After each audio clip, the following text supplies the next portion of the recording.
So I would say about once every 2 months or so, pretty much right before a new season comes out, Stone Mountain 64 makes a video along the lines of we need to have a chat about Warzone, where he kind of talks about the state of the game, how it's gotten so bad. And this is, I don't know when this will get up on Ink TV just because we have so many videos lately. But this is before season 5, which means it's before Stadium opens up. And I'm curious what he has to say. Have an honest conversation about Call of Duty, and more specifically Warzone. It's no secret that it's not in the greatest state right now, especially after so much hype of the initial return of Verdansk. This is a quiet video. We have this leak and information with Avalon, app that we've heard about for a year now. I still truly believe Avalon was supposed to be this year, not Verdansk. People actually think that this is going to be coming within the year, even before Black Ops 7 as a new Warzone map. Me from the future, and I think Battlefield's event was probably better than most of us could have anticipated. Pretty much all of the comments on Call of Duty's post now are COD's dead, etc. And that's definitely a whole nother discussion we can get into for the future as well. Black Ops 7's reveal for COD next, I'm sure, is coming soon. We'll hear more about what's coming there. But of course, Season 5 for Warzone and Call of Duty's coming as well. They're finally going to be opening the stadium, which I do touch on in this video. Nonetheless, I'm still interested of where your updated thoughts are with Call of Duty, and enjoy the video. Also, he recorded this a while ago, before the Season 5 announcement and before the Battlefield 6 reveal. I bet you he recorded this. I'm assuming he went to the Battlefield event for when he was gone. Nonetheless, even the current state of solos is dividing players. The biggest thing that I see complained about on just like general social media, though, is the Fortnite-ification of the game. Yeah. If you've seen the recent Beavis and Butthead event, American Dad being added, Stan Smith snapping necks next to the Terminator. Meanwhile, Verdansk has had a number of pretty significant updates, but the way that it's changed the meta of the game for many is becoming stale, and now about 4 months in, we still haven't seen too many changes, even with like... They have not updated Verdansk nearly enough. Like, they have to remember that that map is like 5 years old, right? So for them just to add it in and then take this long to even open up the stadium, it's the same amount of time that it took to open... Actually, relatively similar amount of time that it originally took to open up the stadium to begin with. So like, of course people are going to get bored with it. Stadium not being opened yet. So what is the state of the game now? Are they even going to continue supporting this? Is everything just going into Black Ops 7 at this point? What I think do we have to expect for the future of this game, whether it is Avalon? A lot of people you heard talking about Blackout a month or two back. That's as well. not happening. I wish it was happening, but that's not happening. Forgotten that Call of Duty used to be a war game. Look back at World at War, or even the original Modern Warfare games. They were grounded and, to an extent, realistic. Now, if you look at the state of Warzone, the entire structure of the game has changed. The American Dad Battle Pass, Seth Rogen operator, Beavis and Butthead, Ninja Turtles, even anime shaders on military skins. And again, I've said it before, I will say it again. If they announce that carry forward content is happening, the game will be dead on arrival.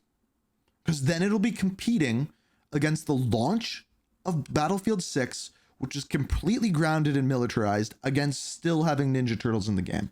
It's so wild to see how far this game has come and how much it's gone down the route of looking like Fortnite in many ways. Fortnite's had so many integrations with Marvels, Star Wars, I mean, you name it. Call of Duty more so has been going deeper and deeper down that same hole. Even with the most recent update. You know what the difference between the two is? Is they never said that Fortnite was supposed to be realistic whatsoever. You were flying in on a goddamn bus. You were kind of on this like own planet. There were right away, there was like season 2, there was a freaking cube going around the map. It was never realistic whatsoever. So it makes sense to have all these ridiculous crossovers in that game.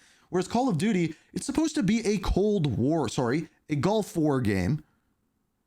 But then we get this. They added Rebirth with cel-shaded art. Also, same thing with zombies. I even saw someone on Steam refund the game because of the new COD Tunes update for zombies, where they thought that pixel art bugged the game. But of course, the reason we're going down this direction is how much money it makes them. They no longer need to even sell you the main game every year, which they still do. They're, of course, making the money off of the bundles that they're doing. Some reports saying that Call of Duty franchise pulls in $20-30 million in microtransactions monthly, which is no surprise with the millions of players that they have at $20-30 a bundle. It's just printing money for them. And the crazy thing is especially in the past couple weeks, I felt like, man, these prices don't even seem that bad after watching some Tim and Nate and these guys opening packs on Counter-Strike, spending $10,000 per day. And to an extent, you're just getting color variations in a game like that. Whereas this, you get all these crazy animations and effects. So here's the difference with Counter-Strike is those things are actually worth money because you can sell them. It does, like, it's clearly selling for a reason. People love this, but it does change the vibe. And this is where I see a lot of people just online who like the aspect of what they fell in love with for Call of Duty back in the day, the gritty, classic aesthetic, just being totally lost. I mean, the ghillie suit that I use, for example, the one that's on the thumbnails of my YOLO videos, you can't even get that cosmetic anymore. And they haven't released anything since. Nonetheless, even the old packs that they used to have, even at the beginning of Warzone, were like all ghillied up. You'd have snipers with ghillies on them. None of the snipers in the games now, you can't even buy a ghillie type aesthetic. This is one of the things I've been saying even since the beginning. I always wanted a creator code for this game. I wanted to make my own pack with an insane...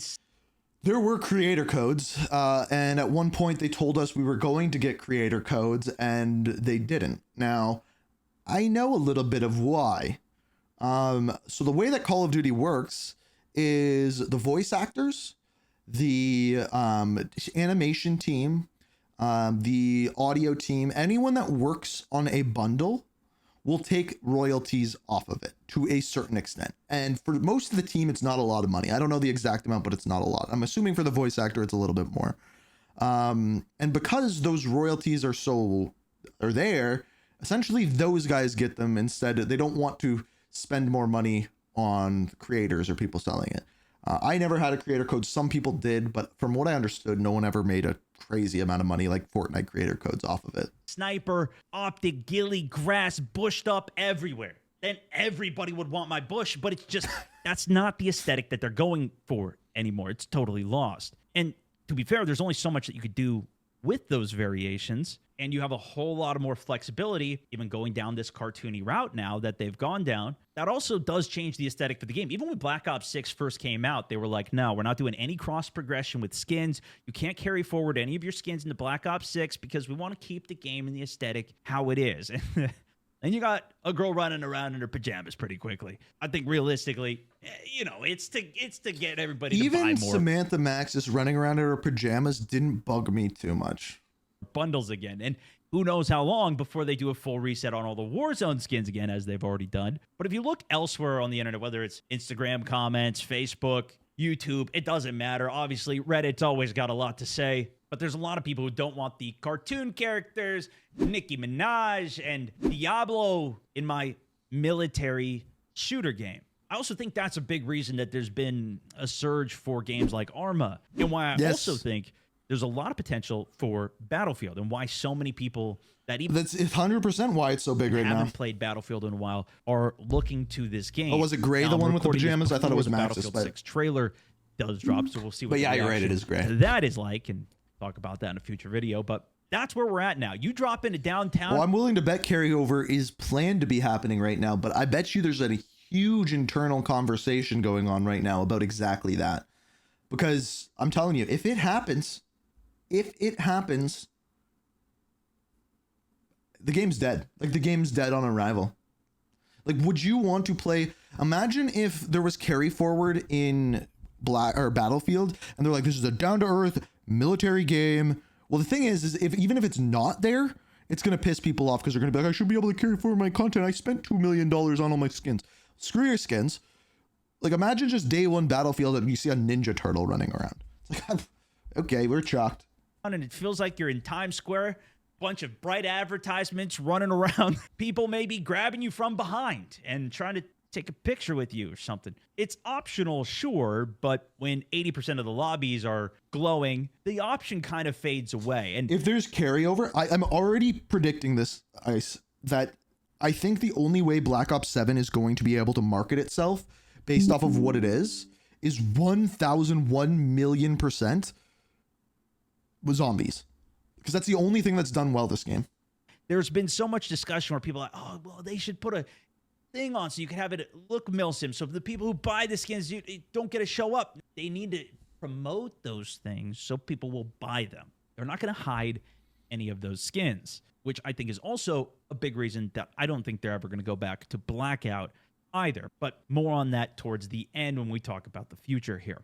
We need to talk about the state of solos. When I first started playing Battle Royales, I was so bad that I had to just dedicate time into solos to learn how to play the game. And I still think this is one of the best ways to improve as a player, as well as gives you the most flexibility to just hop on and get a game. This is one of the things that I think Call of Duty has had a monopoly on in many regards for the last 5 years, having a phenomenal solo experience, which I know a lot of people hate solos and disagree with me on, but having played a lot of Battle Royales myself, this is one of my favorites. The fact that it is all players. Going back to Verdansk, it's all 150 players. If you're looking at PUBG or Fortnite, they'll throw bots in, and that was a big direction shift that Warzone made, where they started throwing bots into their game as well by switching all players over to casuals mode. We all saw the drama around that. They've now swapped that experience back, so there's regular solos and casual solos.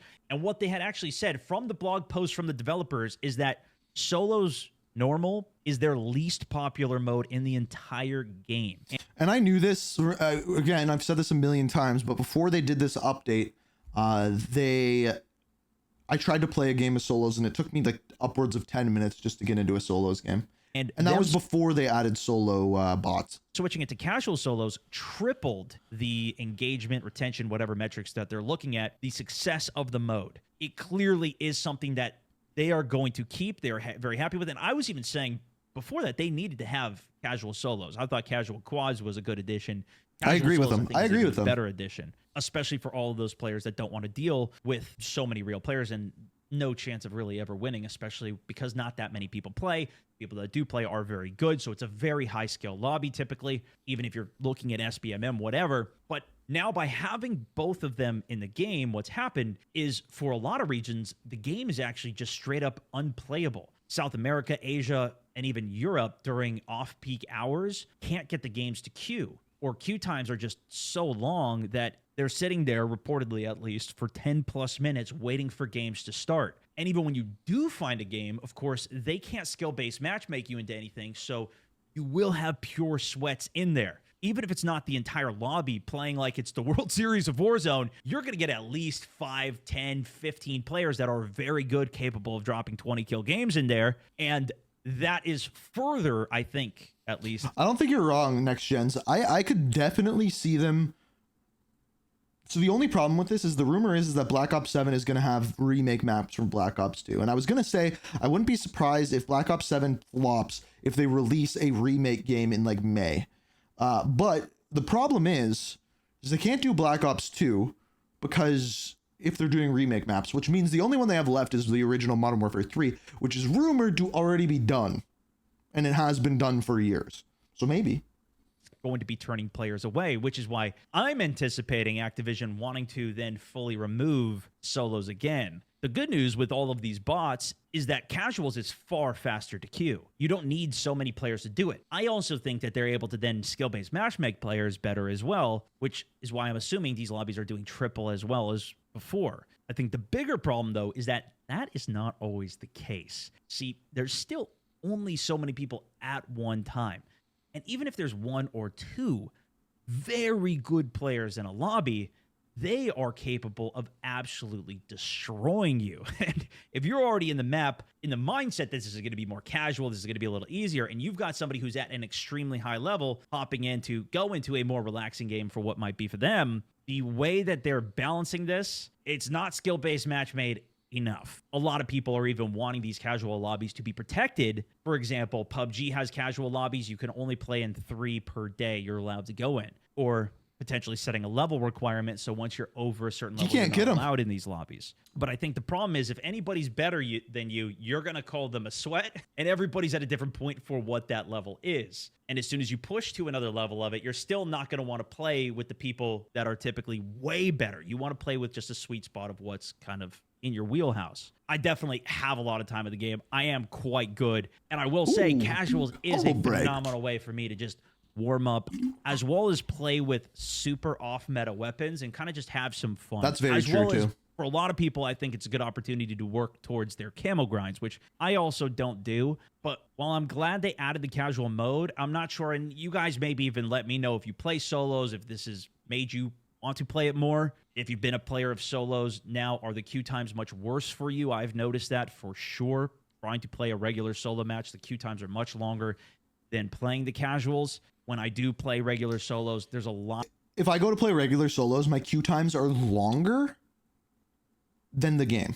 of consistent people that I will constantly run into that are very good players. Now, whether they're just stream sniping me or they're actually just not that many players that are running it, so I run into them often, I'm not entirely sure. And to me, even if they look at it and casuals is still the more popular, favorable mode, if it's already the worst player count mode, if it's 0 people that are playing it and it's triple the numbers, it might still be the least popular mode anyways. I feel like it would be nice for them to at least keep regular solos in the game, even if it is longer queue times and not the mode that everybody wants to play. Ideally, I think they have to find ways to continue to bring players back to the game so there's higher player count that then gives the opportunity to fill all the lobbies. The elephant in the room, though, is we are now a couple months past Verdansk, and the nostalgia's fading. The Verdansk comeback was phenomenal. I know a lot of people There was a month there where it was. I agree.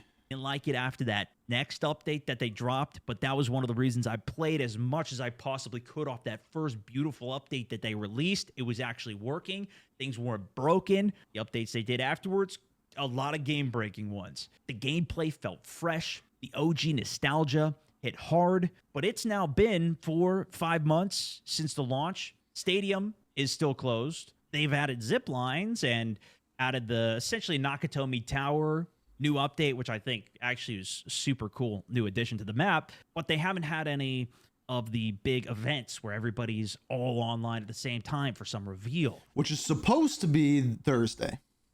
They've added a bunch of Easter eggs to the game, 30 of them, even a laptop that you can do to check the progress for all of them with the bunkers that they added to the game. The transit Easter egg, well, it's not exactly the same. You're not going underneath the bridge. They don't have like the rail system. They added the train, but even after completing all of the Easter eggs from this new computer terminal, you get a 10,000 XP reward. It's nothing really super exciting or worth doing for all of that. It's not even a camo. Like back in the day when you did at least Bunker 11, which they say, it's interesting that he's thought, so he obviously recorded this before the blog post for season 5 came out. So for season 5, you open up the stadium, there is a, for the first time, a blueprint associated with it. Took them 4 months, but they're doing it finally. Phones and everything, you would at least get a custom blueprint for doing it. Even for the squad, it's one specialist. It's not even for the entire squad. So it's never worth it to actually go do it. I've even seen some people say that the game has gone backwards from where it even was 5 years ago from the original Verdansk.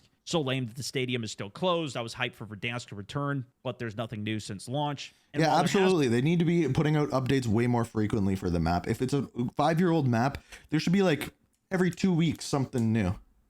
There's no reason. There's no excuse. A lot of it are things that they've just been bringing back from the past. And not all of those things are even fully implemented yet. Likely they're going to continue to space those out with the new seasons. Threads across COD Warzone's Reddit and Warzone Reddit echo a similar vibe, though. Excitement gave way to disappointment as the maps kind of stayed frozen in time. There was a lot of people who wanted it to be the exact same, really not even have things like zip lines added to the game, which I think the zip lines have been incredible additions. A lot of the stuff that was on OG Day 1 Warzone was improved with the updates that they did over the years on Verdansk. And I actually really like that they've kept a lot of Verdansk in that same state, where you don't have things like perks being found on the floor added in, you don't have redeployed balloons, and some stuff that you'll find on Rebirth Island is not on this. But I do think this is a chance to build on Verdansk's legacy, bring back some of the other POIs, open the subway, and I think even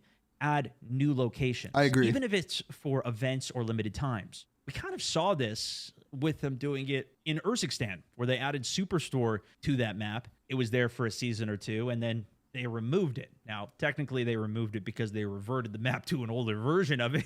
But if there were more limited time events that did more drastically change the map, or they just had bigger sweeping changes to the map, I think it could definitely continue to keep it fresh. I think their safest route would be to continue to add more maps to the game, even bring back the other old maps about Maz or Urzikstan, and have all of these things within some type of rotation and playable space for us. I think we've seen that doesn't work. Like, we have had a time where we had Fortune's Keep, where we had Ashika Island, where we had all these things, and they rotate, and it just made people mad and get off the game. I don't think that works. I think you need to commit to a map, so commit to Verdansk or commit to Avalon, and have frequent updates to that map, like not monthly, not bi-monthly. I mean, every 2 months. I mean, weekly or bi-weekly, one of the two. And that is how you keep people engaged. If you every single week you had a new Easter egg with a reward or a new intel hunt or something new every single week, that's how you keep people engaged. While still having Verdansk as something that is there to play, which leads me then to the future of Warzone. Where do we go from here? Well, there was a post that went viral on X with rumors that Warzone might be getting sunset. This was a serious discussion not long ago, although I haven't seen much discussion of it recently. And that new experience will be Blackout 2, a follow-up. Yeah, it's fake though. This is fake, so. To Treyarch's original Battle Royale mode, I wish, Blackout, but fake. in Black Ops 4. But the post had no sources and was based off of footage from the Black Ops 7 trailer. People ran wild with this, though. We saw tons of videos, titles, articles, everything saying Blackout 2, Blackout 2. This is even going to arrive Season 2 of Black Ops 7, and it'll be played on Avalon on the next-gen consoles and PC only. And I think people love to run with this, especially because so many people don't like Warzone, to everything I was discussing earlier, the direction that the camos, everything is gone. People want it to go away, and with a lot of positivity about Blackout. So with Blackout, I think the biggest thing that people forget is there was so much to actually grind for. And I'm not talking about the paint cans. Those were stupid. But what I'm actually talking about is if you go back and actually look at various different things, like there was challenges for individual operators that you had to go in, find an item, which was RNG. Once you had that item, you would then have to go do something specific, like get a super long shot with the, I think it was Reznov's hat on. Those disappeared. Blackout, we've done even a couple videos on that recently. There's definitely some interest there.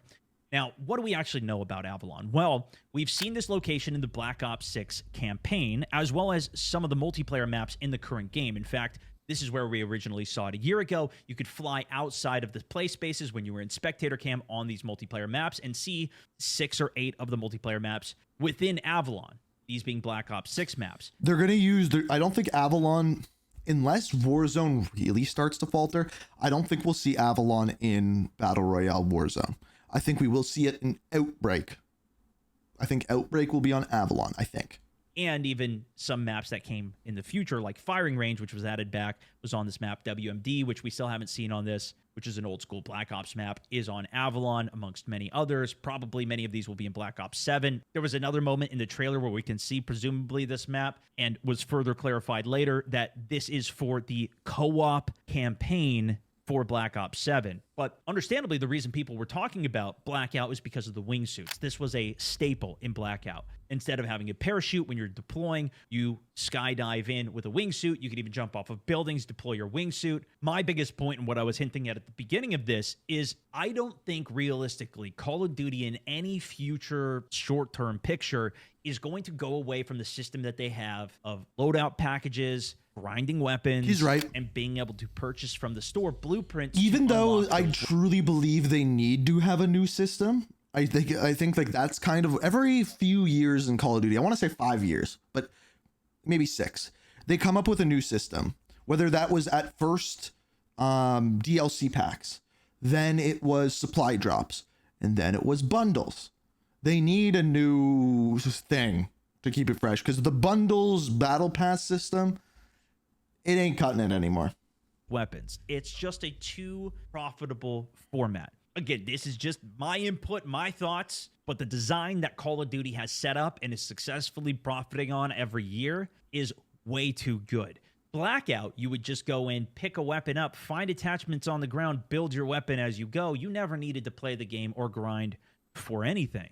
Now, that game, you also had to pay full price in order to play. That was the biggest Warzone problem. is a free-to-play game, and so that format is a little bit different. But I also don't realistically see them going away from this free-to-play format either. And in the future, when they do eventually release Avalon, if they do, there's even been rumors that they scrap the entire map. Now, of course, we just saw it in a new trailer that they released alongside Battlefield, teasing their announcement date for their trailer. Although it didn't get too much coverage, this Warzone. By the way, I think because of all the Battlefield stuff, all of the Season 5 reveal stuff has been moved around. Like, for example, us getting a roadmap on a Tuesday almost never happened. It was almost always Thursdays. An update, as honestly, it really wasn't a super flashy trailer anyways. It looked like it was more campaign focused. I realistically extremely highly doubt that they're going to be randomly dropping a map before even Black Ops 7 comes out. If anything, they would drop Black Ops 7 with the new game. That would be the selling point alongside the new game coming out. And even then, they have not done a good job of launching new maps when new games come out. It almost always ruins Warzone when they do that because they have to rush that out the door. It's never finished. This is one of the things that they did with Verdansk. They waited multiple months for that to come out before they actually released it, just like they did back originally when Modern Warfare 2019 came out. The reboot of the Modern Warfare series, they waited a couple months before dropping Warzone out, coming out in March. Hopefully, they've at least learned their lesson not to get rid of Verdansk and Rebirth Island. But at the same time, I think, again, this is just going back to my opinion here, this is the design that Call of Duty has. We see this with their game launches every single year. They're not trying to keep a player on forever. There's some people who are an exception, like myself. And even myself, I quit the game for 5 or 6 years after Advanced Warfare until the series came back with Warzone for me. But I think that's very much done on purpose, where they want people to come and play the game for a couple of months, spend a bunch of money, leave the franchise for a while, and then come back at some other point. I think there's going to be a lot of people. I think they know the COD cycle, right? The COD cycle is nothing new to the developers, where they have to do this big marketing push to sell the new game. This year's weird because I don't know how they're going to do it. I don't know how they're going to do it against Battlefield. I really don't. People who come back for transit with this new Call of Duty Black Ops 7 that supposedly is going to have that. Maybe they didn't play Black Ops 6. They didn't have time. The kids, the whatever's going on in life, but they love that one map. So maybe they'll get it for that one thing and then come back and then now they've got somebody back. They're very off and on. Same thing with Rebirth was there. Then it was gone. Now it's back. Now you're back. Verdansk is gone. Now it's back. Now you're back. They keep the cycle constantly rolling off of something from nostalgia, even the Modern Warfare series, the Black Ops. Even like going even simpler than this. Okay, this season adds one in the chamber. Oh, dude, that was my favorite mode from back in the day. Maybe I should come back and play it. Like, that's what he's saying. And he's right. Series, they bring back Fire Range, whatever. They're in the loop of taking things away and bringing them back to constantly have the opportunity for people to have a point to get in, buy the game again, and get back into it. A lot of people, I think, complain about this, but they don't realize this is done on purpose. This is I think, at least, this is what they're designing the game to do. And the people who will be forever players constantly grinding the game anyways will still do that. Look at the people that are playing ranked in its current state and how much they complain about it all the time. I don't play ranked. All I hear is from the people that do play it, though, is that it's a giant problem and it's terrible. Full of hackers. The way you have to grind, it's not good. I don't even completely know. And it makes me wonder, when are they going to really make a significant change? Because they've done this a few times before. Like, even when they came back with Black Ops 4 and we're going boots on the ground, blackout. I guess I did go back to Call of Duty before Warzone with that.